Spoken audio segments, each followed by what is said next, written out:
আলহামদুলিল্লাহ, আল্লাহ পাক রব্বুল আলামিনের দরবারে লাখ কোটি শুকরিয়া জ্ঞাপন করতেছি, যেই মহান রব্বুল আলামিন আপনাকে আমাকে দয়া করে মায়া করে উত্তম ঘরে উত্তম স্থানে আসার মতন বসার মতন সুযোগ করে দিলেন। এর জন্য দিল থেকে সকলে শুকরিয়া জ্ঞাপন করি আলহামদুলিল্লাহ। গেছে জুমা থেকে আল্লাহ পাক রব্বুল আলামিন এই জুমা পর্যন্ত আমাদেরকে হায়াতে তৈয়বা দান করলেন, এর জন্য সকলে দিল থেকে শুকরিয়া জ্ঞাপন করি আলহামদুলিল্লাহ।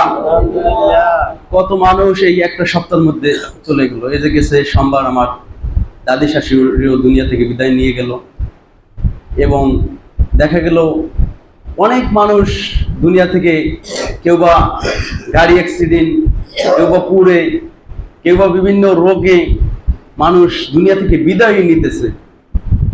আল্লাহ পাক রব্বুল আলামিন দয়া করেছেন, মায়া করেছেন, করুণা করেছেন, মেহেরবানি করেছেন, বিদায় আমরা এখনো দুনিয়ার মধ্যে বেঁচে আছি।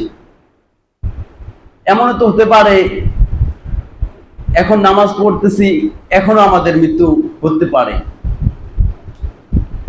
এর জন্য আল্লাহ তাআলার কাছে বেশি বেশি শুকরিয়া জ্ঞাপন করা, বেশি বেশি ইবাদত করা। ইবাদত করলে কি হবে? আল্লাহ নবী বলেন, আকসিউ যিকরা হাযা লাযযাতিল মাউত, তোমরা অধিক পরিমাণে মৃত্যুকে স্মরণ করো। মৃত্যু দুনিয়ার স্বাদকে ধ্বংস করিয়ে দেয়, যেমন আগুন শুকনো কাঠকে ধ্বংস করিয়ে দেয়। মানুষ যত গুনাহ করতেছে, ফাসাদ করতেছে, হিংসা করতেছে, রিয়া করতেছে, নামাজ ছাড়তেছে, রোজা ছাড়তেছে, ইবাদত করতেছে না, কি কারণে? মৃত্যুর ভয় তার মধ্যে নাই। মৃত্যুর ভয় যদি থাকতো তাহলে কোনো কাজ তার দ্বারা সম্ভব হতো না, খারাপ কোনো কাজ তার দ্বারা সম্ভব হতোই না। নেকের আমল বেশি বেশি করার চেষ্টা করতো। যদি মানুষটা জানতো যে না আর 2 বছর বাঁচবো, বা আর 1 দিন বাঁচবো, আর 3 দিন বাঁচবো, তাহলে এই 3 দিন দেখা গেল সে খাবার না খাইয়া চিন্তা করতো, খালি ইবাদত করি, খালি ইবাদত করি। তো এই কারণে বেশি বেশি আল্লাহ তাআলার শুকরিয়া জ্ঞাপন করা, নামাজ, ইবাদত করা। তো আজকের আলোচনা করব যাকাত সম্পর্কে।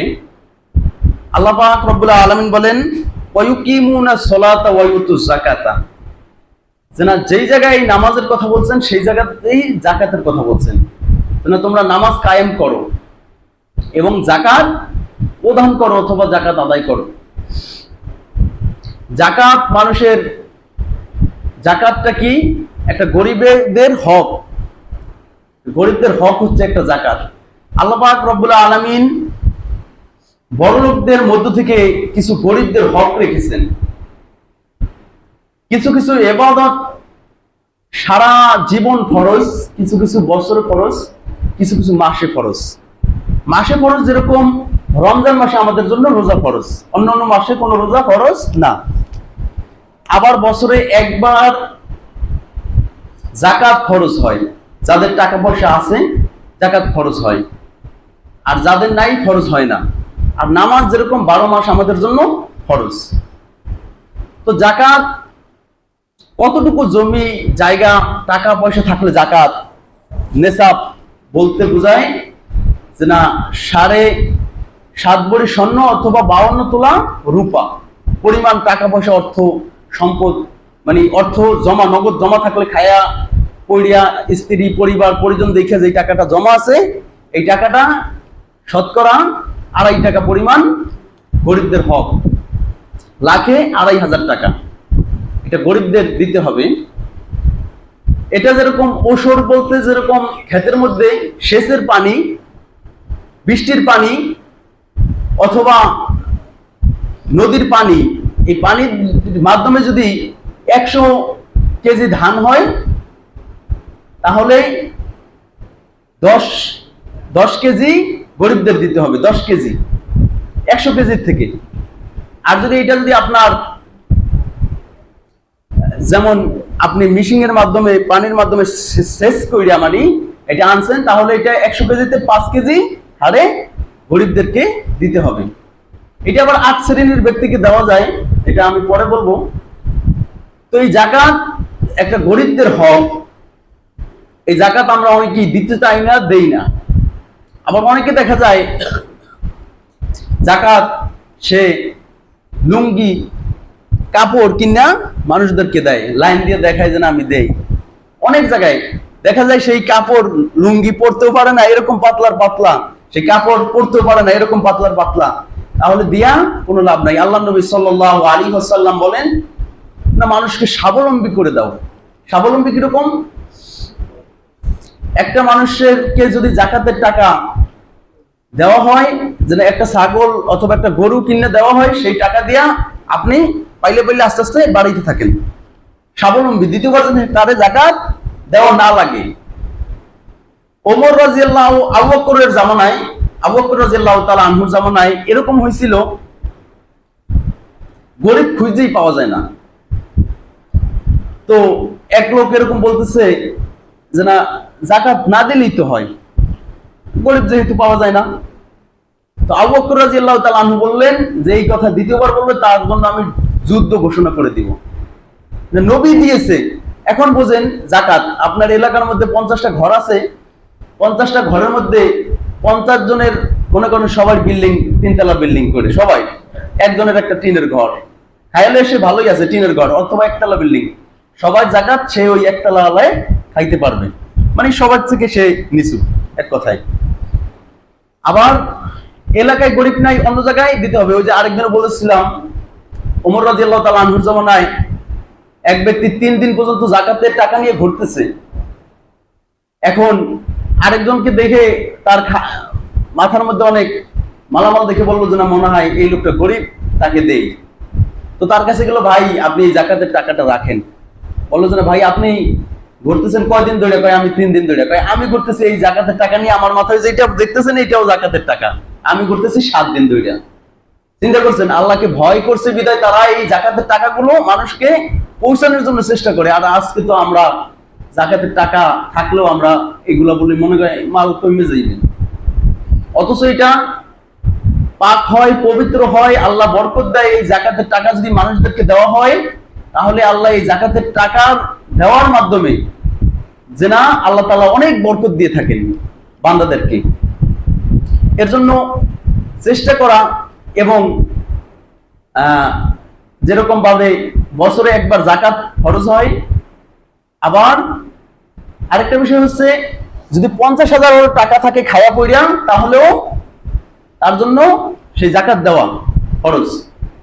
আর যদি আরেকটা বিষয় হচ্ছে, তার জন্য হজ ফরজ, যে হজে যাইয়া মানে খায়া পড়িয়া ভালো আছে, হজে যাইতে পারবে, আবার খরচ দিয়ে আবার আসতে পারবে, এই পরিমাণ টাকা স্ত্রী পরিবারের জন্য রাইখে যাইতে পারবে, যে না তারা যে কয়দিন হজে যাইবে এই কয়দিনে তারা খায়া পড়তে থাকতে পারবে, তাহলে তার জন্য হজ ফরজ। এখন বিষয় হচ্ছে, আর যেটা আমরা বাধ্যতামূলক না ওরকম, সেটা আমরা অনেকে দিয়ে থাকি, আবার অনেকে দেইও না, গাফলতি করি, আমার টাকা কমে যাবে। যেমন কোরবানি করা ফরজ না, ওয়াজিব। এটা আমরা অনেকে চেষ্টা করি কোরবানি করার জন্য, আবার অনেকে টাকা থাকা সত্ত্বেও কোরবানি করা চিন্তা চেতনা করি না। কোরবানি এরকম, তার জন্য কোরবানি যে যেরকম তার হাতে কোনো টাকা নাই, সে যদি হাওলাত করে টাকাটা আইনে কোরবানি দেয়, পরবর্তীতে যে না, যেমন একটা ব্যবসা আছে বা একজনের কাছে পাবে, বা এমন এক সিস্টেম আছে, যেমন ছেলে বেতন পাইতেছে না, একজন থেকে আইনে টাকা দিয়া আমি কোরবানি করলাম, দ্বিতীয়তে ওই টাকাটা আমি তাকে পরবর্তীতে টাকাটা ফেরত দিতে পারবো, এরকম মানে সিস্টেম আছে, টাকা পয়সার এরকম একটা ব্যবস্থা আছে, তাহলে সেও কোরবানি দিতে পারবে। আর যদি দেখে যেন কোনো ব্যবস্থা নাই, আমি যদি একজন 50,000 টাকা বা 20,000 টাকা এনে দেই, তারপরে ঈদের পরে বা পরে আমার দেওয়ানোর কোনো সিস্টেম নাই, খাইয়া পড়ে সমান সমান, তাহলে আমার জন্য কোরবানি দেওয়া আবশ্যক নয়। এখন আসেন, জাকাত এরকম জিনিস যে জাকাত দিয়ে মানুষদেরকে ভালোবাসার পাত্র হয়ে যায়, মানুষের মধ্যে ভালোবাসা বাড়ে, এবং আল্লাহ তাআলা বলছেন অনেক বরকত, রহমত, সাকিনা নামক রহমত তার উপর নাজিল হতে থাকে। এরকম ভাবে আল্লাহর নবী সাল্লাল্লাহু আলাইহি ওয়াসাল্লাম সাহাবায়ে কিরামদেরকে বলতেছেন, ও সাহাবায়ে কিরাম, যাকাত দিলে আল্লাহ তাআলা বরকত দেন, যাকাত দিলে আল্লাহ তাআলার রহমত বাড়ে, বরকত বাড়ে, সাকিনা বাড়ে। এক ইহুদি মহিলা আল্লাহর নবী সাল্লাল্লাহু আলাইহি ওয়াসাল্লামের কথা শুনে সে আমল করা শুরু করলো, আমার যত টাকা আছে, যত পয়সা আছে আমি যাকাত দিয়ে দিব।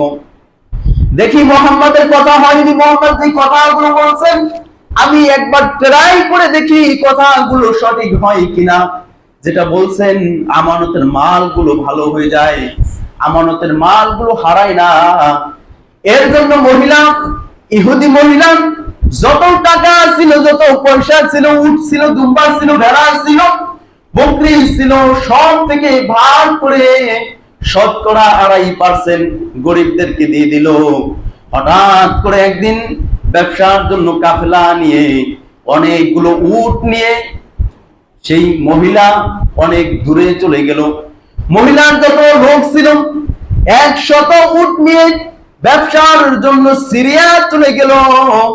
সিরিয়া যাওয়ার পরে লোকগুলো যখনই মালগুলো নিয়ে আসবে, আসার সময় হয়ে গিয়েছে, সমস্ত লোকগুলি আসা শুরু করে দিয়েছে। এর মধ্যে মহিলা খবর পেয়ে গেল পথের মধ্যে ডাকাতে হামলা করেছে, অনেক মানুষ ছিল, সেই মানুষের মালগুলো ছিনিয়ে নিয়ে গিয়েছে। মহিলা চিন্তা করলো মোহাম্মদ তো যেই কথা বলেছেন কথা আর কাজে তো ঠিক দেখতেছি না। মহিলা দেখলেন দেখি আমি অপেক্ষা করে দেখি কি হয়, সামনে কি হয়। মহিলা চিন্তা যখন করলেন, আর কিছুক্ষণের মধ্যে উটের ভ্যান ভ্যানানি শব্দ মহিলার কানের মধ্যে চলে গিয়েছে। মহিলা লাফ দিয়ে ঘর থেকে বাহির হয়ে দেখতেছেন 100 উট নিয়ে তার লোকজন বাসার মধ্যে চলে এসেছেন। এবার মহিলা বলতেছেন কি ব্যাপার, পথের মধ্যে তো ডাকাতে হামলা করছে, অনেক মানুষের টাকাগুলো মালগুলো ছিনিয়ে নিয়ে গিয়েছে, তোমরা তোমাদের মালগুলো নিয়ে কিভাবে আসলা? এখন মহিলাকে ওই লোকেরা বলতেছে শোনেন, আমরা যখনই উট নিয়ে চলে আসতেছি হঠাৎ করে পাথরের সাথে হোঁচট খেয়ে সামনের উটটা যখন নিচে বসে গিয়েছে, পিছনের 99টা উটও পিছনে বসে গিয়েছে। ডাকাতের আলাপ আমরা পাইতেছিলাম, কিন্তু চিন্তা করেছিলাম মনে হয় যেন আমাদের সব মালগুলো নিয়ে যাবেন। এখন দেখি না না না, যখন সামনের উটটা বসে পড়েছে, পিছনের 99টা উটও বসে গিয়েছে। যখন দেখলাম ডাকাত গুলো সব চলে গিয়েছে, আমাদের উটগুলো একটা উটগুলো দেখতে পাই নাই। যখন ডাকাত গুলো চলে গিয়েছে হঠাৎ করে সামনের উটটা আবার হাঁটা শুরু করে দিয়েছে, পিছনের 99টা উট হাঁটা শুরু করে দিয়েছে। এই কারণে এইভাবে আমরা বাড়ির মধ্যে চলে আসছি, আমাদের একটা লোকেরও মানে একটা উটেরও